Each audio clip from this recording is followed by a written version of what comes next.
Straight ahead of us is a still living ghost town known as Gilmore, Idaho, and up above it where all that snow is, there's a massive glacier lake. And we're going to check it all out in today's episode. You could see there's a mixture of abandoned spots with some areas that look like they're lived in. And that's because there's a lot of homes out here where people will kind of come out during the weekend. But nobody really lives here full time. There's zero services. You don't even have cell service out here. Last time I was up here, it wasn't boarded up like that with a private property sign. But now it's all closed off. And then, yeah, it looks like a lot of this is becoming pretty aggressively private property. I was up here a couple years back and most of it was open. Check it out. So that's the general store. And it's all wrapped around and boarded up. And behind the general store was a couple houses. Unfortunately, you can't even see in now. It's all closed off. And up above, another one where it is private property.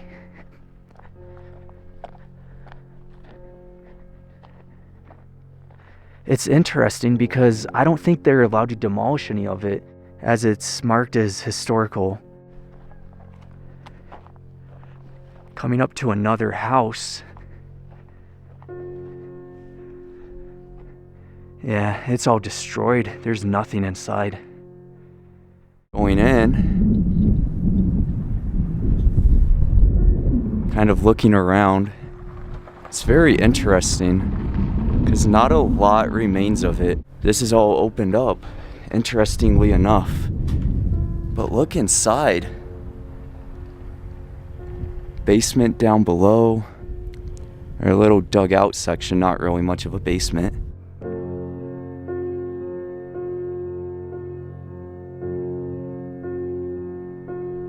And then, if you look over here, this was the Texas mining district. There's an old photo with the history, which you could pause and read, but the history really isn't what's particularly interesting about this operation. It's more of just looking around, how strange it is.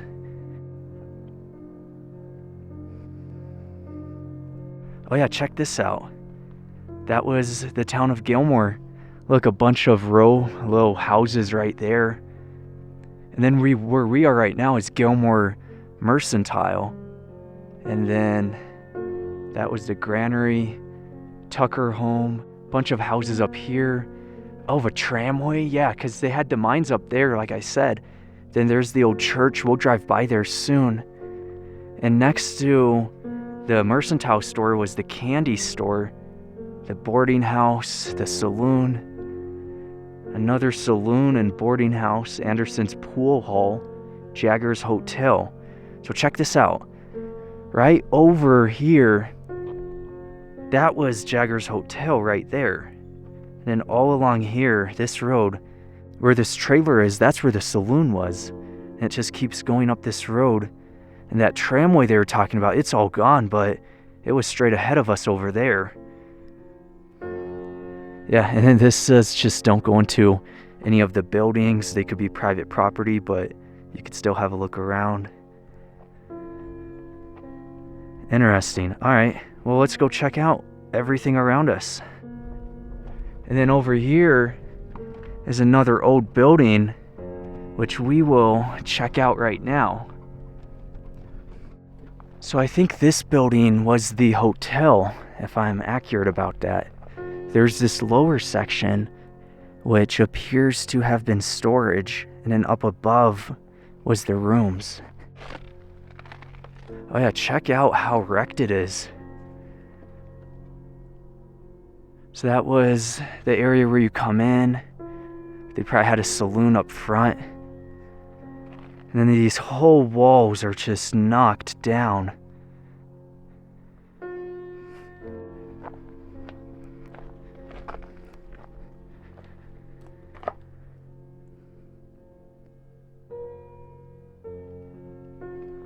Let's keep going. There's this whole separate area.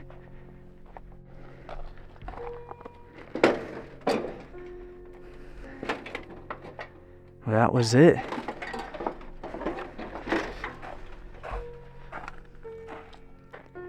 Yeah, there's an old bed spring in there. So this was a house. And then the business up front. And check this out. This was their main way in, which is all destroyed now.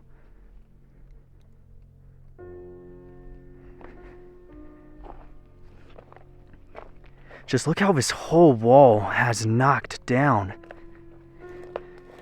It's crazy to see that. The back entrance here.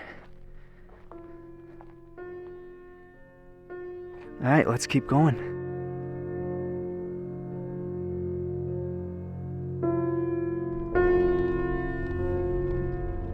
See, both sides of the street would have been lined with businesses as we seen on that map.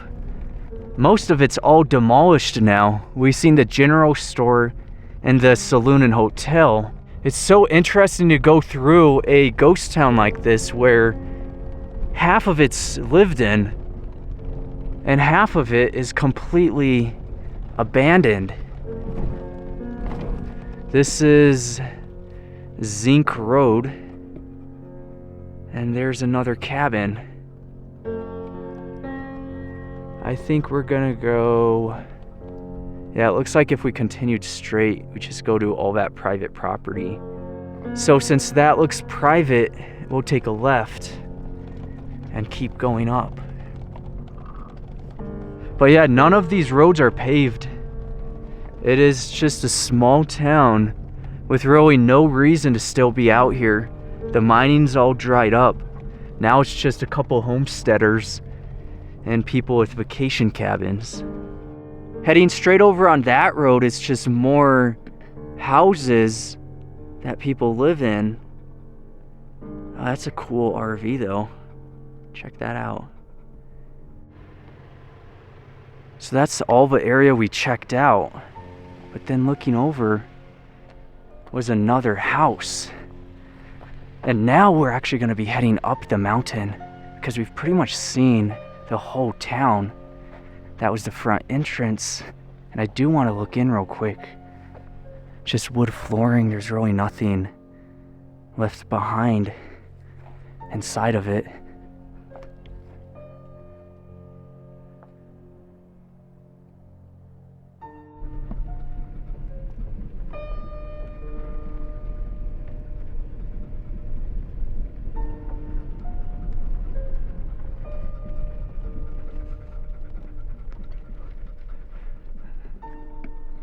I don't know if that road actually goes anywhere. It's known as Rhyolite Road from that small sign you see.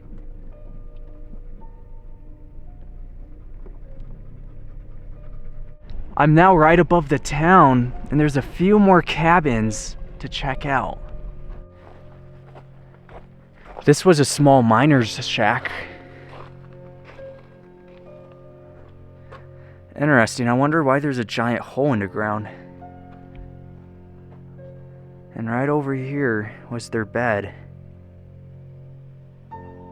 But that's it for the shack.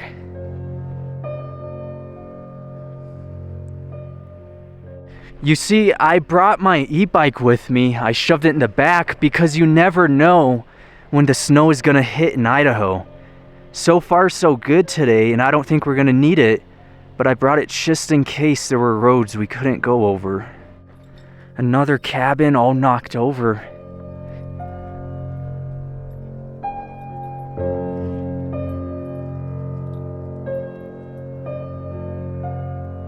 It's interesting to see this cluster of houses above the town. There's a couple there and then one to the right of us.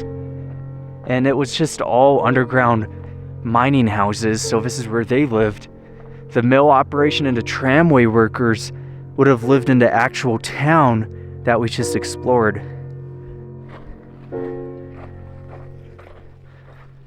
Oh yeah, check it out. That's an old ore bin. We'll see it on the drive up. And then you have this cabin.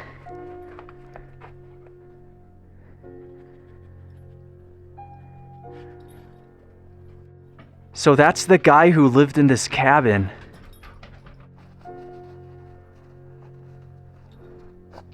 This underground section below his cabin would have been his cellar for cold food storage. What I like seeing is all of the grass and moss growing on top of the roof. A few more cabins and then we will continue up the mountain.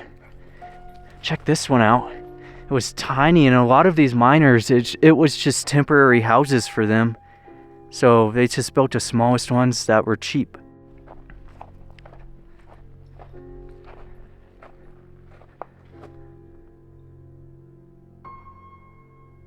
Yeah, there's nothing left. But whoever lived here, they would have built their cabin to back up on the side of this mountainside. This would have been too small for a cabin. It was likely just a storage area.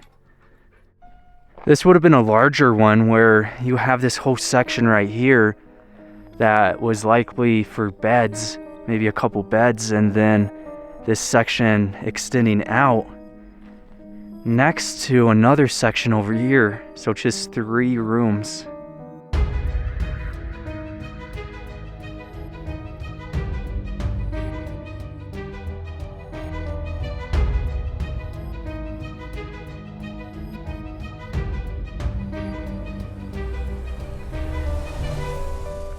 So that was the Orban. And then looking over, that's private property, but you could see one old cabin and a sign over here that says, steep, narrow road. Trailers over 24 feet not recommended.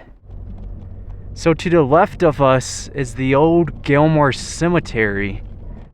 Nobody's been up there since it snowed. Horseshoe Gulch, Idaho, established in 1889, Gilmore Cemetery. Most of these graves are just gone. They got the crosses up. But since this cemetery is so old, over 100 years, a lot of it, you're not really going to see the original graves. March 18th, 1873, September 13th, 1926. The Gilmore Kid, Richard Dick Allen, June 11th, 1930 to July 7th, 2002. Wow. He experienced this town probably from when it was an actual town to when it became a ghost town. That's crazy to think about. Imagine, like, growing up in your town and it's all thriving, then one day you're old and your town is all freaking abandoned. December 20th, 1914, December 26th, 1927. So what we're exploring right now is Upper Cemetery. We're gonna head to Lower in a minute, but there's a couple more graves tucked away over here.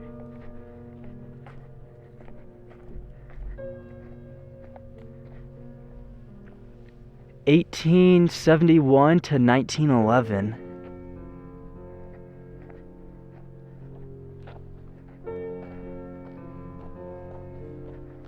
And this appears to be the end of the cemetery. Let's go check out Lower Cemetery now, which is gonna be down this trail. 1879 to 1929. Tony Henderson.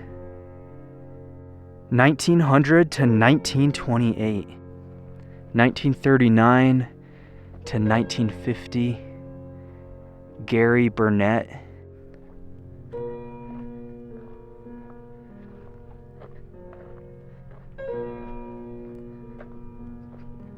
And the last grave here is way down, tucked away.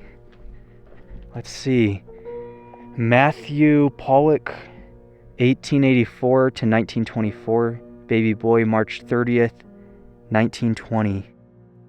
Western New York is where he began. Hamburg watched as he made his plan. Flying airplanes was his goal, but life in the East took its toll.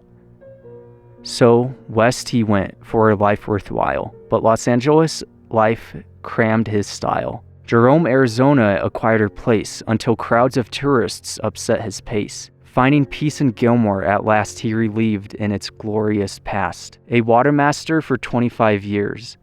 A job well done deserves our cheers. Mountains and pine trees are his delight. Now the sentinel of Gilmore's sight. The mines, the railroad, the buildings, and such amidst the scenery he loved so much. Let's get back in the truck and keep heading up the mountain. We still have a ton more to see.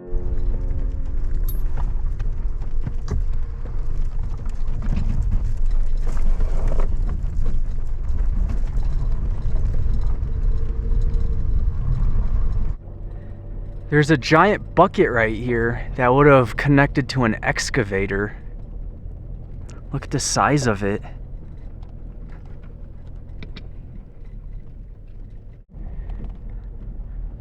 Check this out. That is the Orban. It's a 2-chute. It's in really good condition.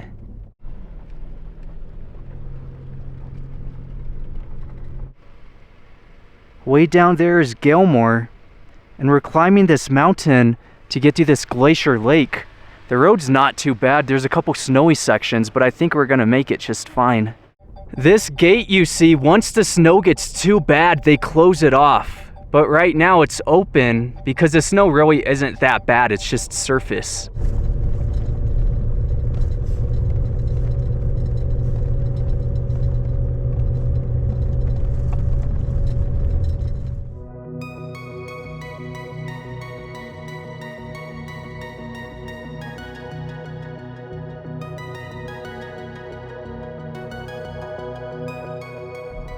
We made it to Meadow Lake Campground, and this is a bit of a Idaho secret. A lot of locals know about it, but if you're out of state, you might not know that this campground exists. And I don't mean to give away a location, but it's definitely a really cool spot. Like, there's campgrounds all around us. Like to the left, that's a camp spot. Over here is another one. I've never actually been up here before, but I've known about it for a while. But when you're camping, look at this view you have, the massive mountain. And then as we go over this hill, we will be able to see the lake. This lake does freeze up in the wintertime. Right now, I don't think it's frozen through yet. Maybe in a couple weeks, it's all gonna be frozen up. And you're not gonna be able to come up here unless you're on snowmobile. Yeah, I've never been here in the summertime. If any of you have, let me know, because I feel like this would be such a prime camping spot. And I love how you could look at the reflection in the water, which just bounces back at the mountains. See, this side is all ice now. Not enough to stand on, that went through. You got the bench and the fire, and then you could go over, and you got the lake. It's 29 degrees out, which honestly is not that bad for this time of year.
In a couple of weeks, the Forest Service is gonna come up here and close this gate. Once it gets cold enough, this is all closed off when there's too much snow.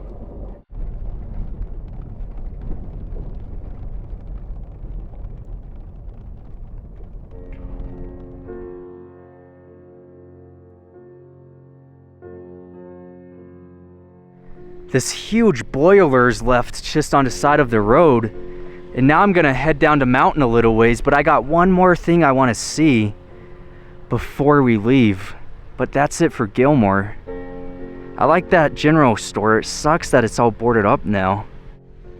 So there's Gilmore, and then there's this road where nobody really comes out to, and it leads to an extension of Gilmore around this hillside. I don't know if there's anything remaining or if it's all just private property, but we're gonna find out real quick.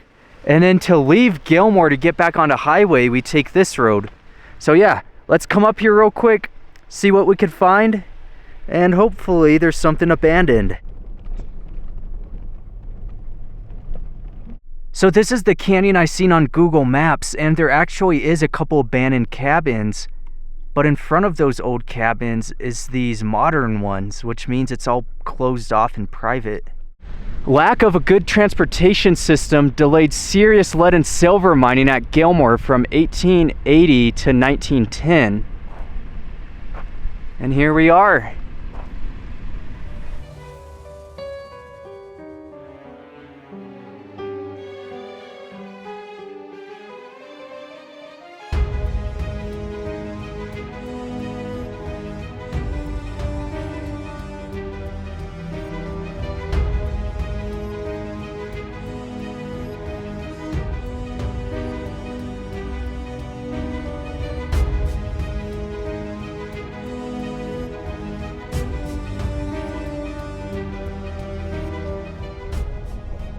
Now I'm headed back onto Highway 28, and I'm going to be going up towards Salmon, Idaho.